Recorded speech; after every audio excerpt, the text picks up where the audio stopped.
नमस्कार, कैसे हैं आप सभी लोग। आशा है आप सभी लोग बहुत अच्छे होंगे। आज हम आपके समक्ष एक नई कविता लेकर आए हैं। पहले हम आपको कोई और कविता सुनाना चाहते थे, लेकिन फिर मुझे लगा आज पुत्री दिवस है, happy daughters day to all, तो मुझे वो सुनानी चाहिए।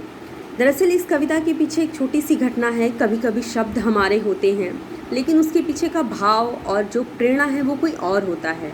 तो ऐसे ही इस कविता के लेखन के पीछे एक छोटी सी घटना है। यूट्यूब पर एक फ़िल्म आई थी, शॉर्ट फिल्म, जिसका नाम था देवी, और उसमें काजोल ने भी एक्टिंग करी थी। तो उस फिल्म को मेरे एक फ्रेंड ने देखा, मेरी बहुत अच्छी फ्रेंड है। उसने जब उससे देखा तो उसने मुझसे बात की और काफ़ी इमोशनल थी, काफ़ी सेंटिमेंट्स थे उसमें। तो जब मैंने उससे बात की और मुझे उसकी फीलिंग का एहसास बहुत अच्छे से हुआ, बहुत गहराई से हुआ, तो फिर मुझे भी लगा कि कुछ ऐसा लिखना चाहिए। और उसी से प्रेरित होकर, उसी घटना से प्रेरित होकर, उसके भावों से प्रेरित होकर मैंने एक कविता लिखी है। तो आइए इस कविता को पढ़ते हैं। इस कविता दरअसल हमारे समाज में दो पार्ट होते हैं। एक होता है ऐसा पार्ट जहाँ पर सब कुछ बहुत अच्छा होता है, लोगों को अधिकार भी मिलते हैं, सम्मान भी मिलते हैं।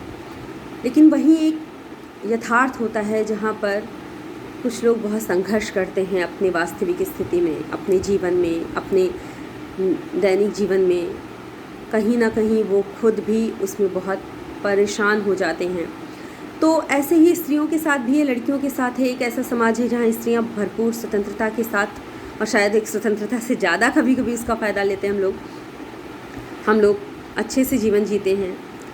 वहीं एक ऐसा तबका भी होता है जिसे छोटी छोटी चीज़ों के लिए बहुत संघर्ष करने पड़ते हैं, बहुत उत्पीड़न होता है उनका। तो आइए हम आज आदर्श और यथार्थ के बीच में झूलती हुई इस कविता को पढ़ते हैं। आदर्श जो होना चाहिए और यथार्थ जो है। तो जो ऐसे क्षेत्र हैं जहाँ पर उन्हें बहुत सारी कमियाँ हैं, उनका दर्द है, कोशिश की है मैंने उनके दर्द को, उस प्रश्न को जो हमारे समाज के किन्हीं क्षेत्रों में व्याप्त है, उठाने की। आशा है आप उन प्रश्नों को समझ पाएंगे। तो आइए, जो एक लड़की ने अपने खुद के अस्तित्व के लिए प्रश्न उठाएं। इसकी घटना ये है कि किसी को बेटी होने वाली है। माँ बाप भाई तीनों नहीं चाहते उसे बेटी हो, तो समाज कहता है नहीं, बेटी होनी चाहिए, समानता होनी चाहिए। तब वहीं पर एक लड़की खड़ी होकर प्रश्न उठाती है कि आपको बेटी क्यों चाहिए। तो आइए देखते हैं, इस कविता को समझने की कोशिश करते हैं। आज भूमिका थोड़ी सी लंबी हो गई, मगर आज का विषय भी बहुत ज़्यादा संजीदा है, तो संजीदगी, गहराई कभी कभी समय ज़्यादा ले लेती है। आइए, इस कविता का शीर्षक है देवी या दासी। हमने जैसा बताया कि उस फिल्म से और उसके भावों से प्रेरित है, तो वैसे ही हमने शीर्षक दिया इसको।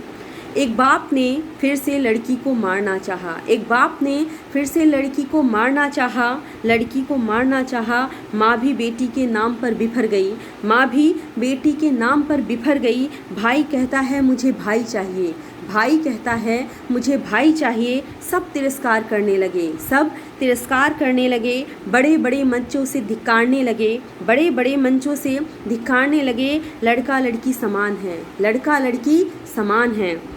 भेदभाव की सोच दीमक है, समाज को खा जाएगी। नहीं, ये कोढ़ रोग है, नहीं, ये कोढ़ रोग है, समाज को सड़ा देगी। राजनीतिक संवादों का शुरू हो गया सिलसिला, राजनीतिक संवादों का शुरू हो गया सिलसिला। चर्चाएं बैठ गईं, मंजर बन गया बड़ा, चर्चाएं बैठ गईं, मंजर बन गया बड़ा। तभी एक आवाज़ आई, तभी एक आवाज़ आई, और सब चुप्पी साध गए, और सब चुप्पी साध गए। बेटियों की ज़रूरत किस लिए है? समानता के लिए या बलात्कार के लिए? प्यार के लिए या खिलवाड़ के लिए? विकास के लिए या वासना विकार के लिए? विकास के लिए या वासना विकार के लिए? क्या है एक बेटी का वजूद?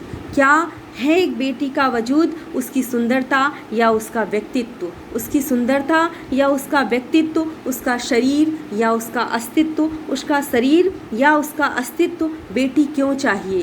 बेटी क्यों चाहिए? भोग के लिए या योग के लिए? लिप्सा के लिए या त्याग के लिए? विनोद के लिए, विनोद मतलब मजाक, अपना मनोरंजन करने के लिए, विनोद के लिए या सम्मान के लिए? निजता के लिए या उसके खुद के लिए?